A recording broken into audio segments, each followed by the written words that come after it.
out here in the Chalone AVA at Rodnick Farm, picking our last bit of Mourvèdre from out here. This is our second to last pick for the entire harvest, and almost a full moon behind me, and this might be the last fruit hanging in the entire Chalone AVA, which is pretty crazy.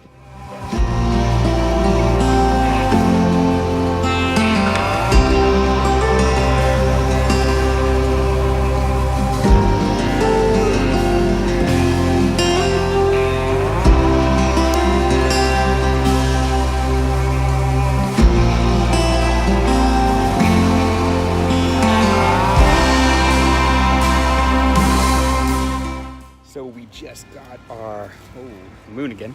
We just got our second ton, so 4 full bins. We're probably gonna get maybe another 1.5 tons or so out of here. So we're picking on a little heavy, but it tastes great.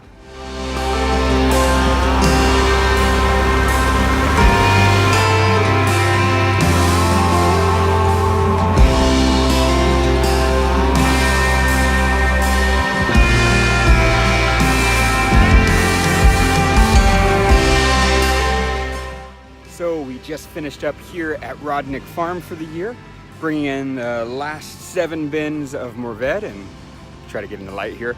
And yeah, totally psyched.